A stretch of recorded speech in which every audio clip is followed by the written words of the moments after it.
Good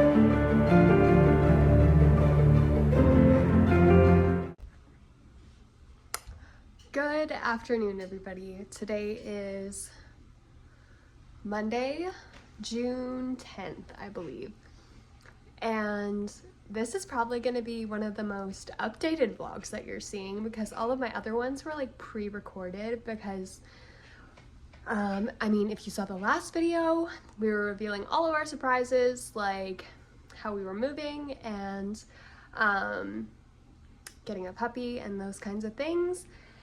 And so all of that took place like pretty early on in May, and May was Ehlers-Danlos Syndrome Awareness Month, and so I used that month on my channel to spread awareness for my main condition that I have. And so you really haven't seen me like in the current all that much. First thing you might notice is my camera quality. I did get a new phone, new to me. It's technically secondhand, but it was a really good deal, and my phone was dying. Like, there was a crack across the screen, and it was desensitizing in the center of my phone, so it was very difficult to type or swipe or tap anywhere, and so it was time to get a phone. And so that's what this quality is. iPhone 13. So there's that. Sorry. Catching my breath. Number 2, we're in the heat of packing. Look at those boxes. So, yeah, we are in the thick of packing. We had our, I don't know what you would call it.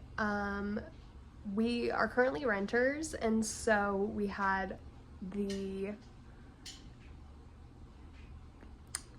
I don't think it was the landlords, but someone who came on behalf of the landlords to check the quality of our space and also let us know during that time that we wouldn't have strangers coming in here to view the place because it's already spoken for, which is fantastic. Which means that we don't have to worry so much about keeping it clean while we're like packing and moving, because if you've moved before, like moving is so messy, and to have to keep it somewhat clean and looking nice for people who would be coming in and viewing the space would be very difficult, especially on my body. Sorry, I was not crying. I was lying on my side. But anyways, so how's packing going? It's going really well. My arm is getting tired. I need to switch positions.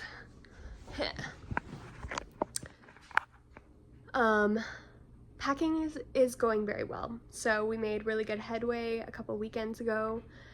When you saw the last vlog, we packed up our spare bedroom and we packed up some of the living room, and then I had a friend over and she helped me pack up like all of our coffee bar area, kind of dining room space. And then I have my sister-in-law coming this week to help me pack up the kitchen, and then tonight Matt and I are gonna tackle our bedroom and like the clothes and stuff like that. So we're really well on our way to being almost completely packed, which is fantastic because we are hopefully getting keys this weekend for our house, and so that would be fantastic because that would mean that we could start on the renovations that we have planned for our place. Yeah, we're really hoping that that all pans out because originally everything was only supposed to start in July. So like moving in July, renovating in July, getting our puppy in July, and that would have been so chaotic because at the end of this month I'm undergoing my first rounds of IVIG and I have no idea how I'm gonna feel. And so being able to get the packing all sorted and maybe get some of the renovations underway would take a lot of stress off of moving into a new home and getting a puppy while recovering from IVIG. So we'll see how that goes, but stick around to find out if I'm completely losing my mind, but there's that. Other updates. you would have seen in one of my last videos that I had a really good appointment with my joint doctor who fully understands EDS and the hard things that just come with having Ehlers-Danlos syndrome. And he prescribed me a wheelchair, and so I have been doing a ton of research about wheelchairs and stuff in my area, what's covered, what's not, how to go about getting a custom wheelchair, those kinds of things. And I still haven't made up my mind yet if I'm doing a completely custom wheelchair or if I'm just gonna go with something that can work for right now, because the sooner I get one I think would be best, especially because in my province getting a custom one takes a really long time because you have to undergo a lot of hoops to get it covered by insurance, and I really want a wheelchair, and need a wheelchair for this summer if I want to be able to get out and do anything. And I would like to get out and do stuff this summer. And so, yeah, I'm still researching what I'm going to do about that. And then I guess the other thing is I had a really, really terrible appointment last week with my gynecologist. So a couple of videos back, if you watched, I had shared that I had a phone call appointment with a different gynecologist, and he was putting me on his list for surgery but was referring me back to my current gynecologist to be put on her list for surgery, or what was supposed to be was to double check where I was at on her list kind of thing. I called her office and found out I was not on her list, and so then I made an appointment, and that appointment was last week, and it did not go how I was expecting it to go. I was expecting it to be a simple appointment where I just make sure that I get on her list for surgery and get on my way. But instead, I was gaslit pretty bad. And I don't know how much I want to get into it because I really don't want to badmouth my doctor, but a lot of the things she said were very unfair, and basically she strung me along for an entire year thinking that I was on her wait list, only to tell me that she doesn't believe that I have endo and that a surgery probably wouldn't benefit me and that I probably just have nerve pain. And even if I did qualify on her surgery list, I no longer qualify because of my low weight, and basically that she couldn't help me. And I broke down in absolute tears because I have been waiting for a surgery for an entire year. The wait list here in my province is about a year, and so if I was on her list, I should have had surgery by now. And so something was up, and this was it. Yeah, it was honestly crazy, and she said a lot of things that were very hurtful, basically blaming me for where my health is currently at, and that was very unfair. And I mean, we managed to salvage it in the end. She wants me to try a new prescription, which I haven't started because I just don't want to right now. Honestly, I really hate medication, and I hate trying new medication, and I'm just not ready to start this one at this time. And so when I'm ready, I will try it, but just not right now. But she also sent a letter to my GI, letting her know that I'm no longer qualifying for surgeries that would benefit me, all because of my low weight and my GI's refusal to not place a tube. And so there was that as well.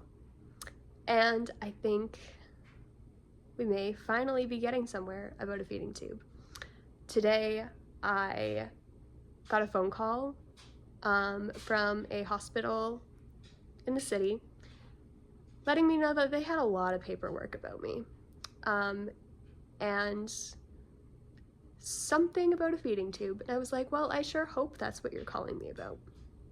And so this week I have a phone consult with a doctor about a feeding tube. I really don't know what it's about, what it pertains to, something with a feeding tube, and hopefully we get what we need, because honestly right now the things that are keeping me alive and going are peanut butter, frosting, sour cream, cream cheese, and pureed soup, and ice cream. That's not fair. That's not fair. And I know that if we don't get something going soon, my body is going to not survive this. And so I know that it's time for a feeding tube. But all of these things are really hard to process, like getting a wheelchair and getting a feeding tube and being really, really, really sick. It's not something that I expected here in my 20s. It's not where I expected my health to be, and especially when you're chronically ill and you've been doing everything in your power to not get to this place and you still end up in this place, it's really hard mentally.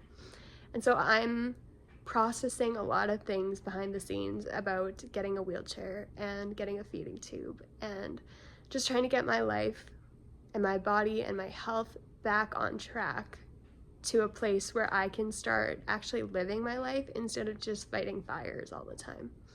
And I'm really hoping that we get somewhere, but it's extremely scary and it's been extremely hard, and I'm really, really tired. Like, not just physically, but mentally and emotionally, I'm very, very tired.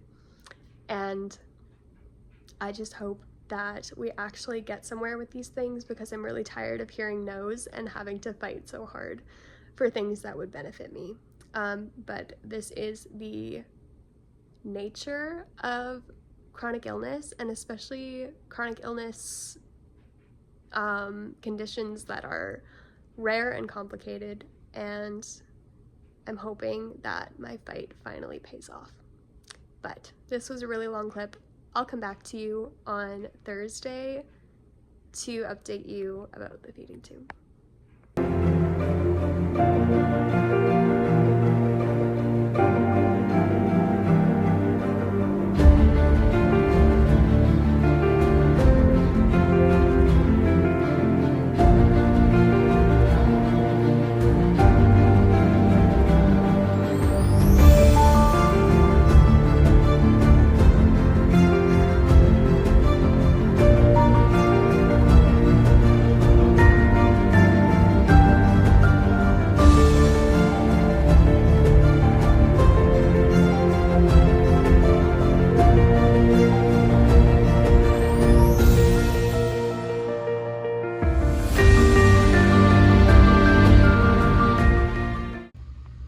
Good afternoon, everybody. So the previous clips that you just saw was yesterday. We had 3 tornado warnings. There were tornadoes in the area, but there were no tornadoes in our city, thankfully. But that was the result of tornado warnings, which was pretty nuts because they had sirens going off, and we had to go to my mom's because we right now live top floor on an apartment and we could like literally see it coming. And so we were safe in my mom's basement for all of that, so that was great. But anyways, today is Thursday, June 13th, and I told you that I would come on here to update you about my phone consultation about a feeding tube. So as you can probably tell by my mood, the phone call went well, and at first I was really nervous because I've been gaslit so badly so many times in this entire experience, and that was kind of how it was seeming.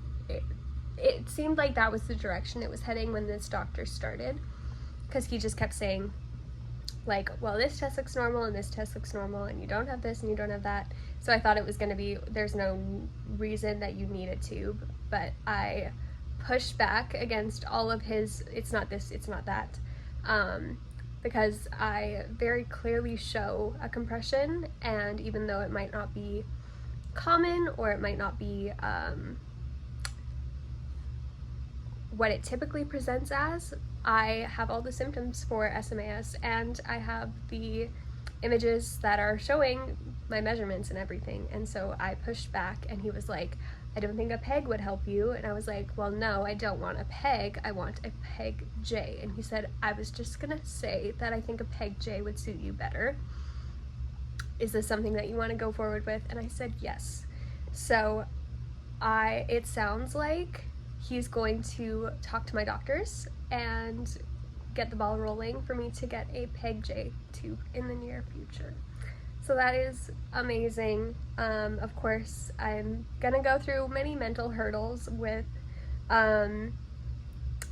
just the concept of getting a feeding tube and then having to live with a feeding tube. But I am grateful that we can bypass the facial nasal tube, just because it's already hard to like deal with having a tube, let alone when it's like on your face and everybody can see it. And also, we are getting a puppy. I just feel like it would get yanked out a lot, and because we don't live close to this hospital that would be placing it, it would just be a huge hassle if we had to keep going to get it placed. So I'm grateful that we can bypass the nasal tube and just get a surgical one placed. That's the plan as of right now. I don't have a surgery date yet because he has to consult with all of my doctors who put in this order, and hopefully I'll get a date soon, but I'll update you. So I'm gonna close out this video here. My sister-in-law just left. We did a ton of packing. So we are just about fully packed now, which is fantastic. But I'm gonna close out this video. So don't forget to give this video a like and subscribe to continue to follow my journey, because there is everything from exciting to crazy health things all across the board. And so if that interests you, or you're just interested in my story, I'd love to have you and would encourage you to subscribe. But I'll see you next week. Bye!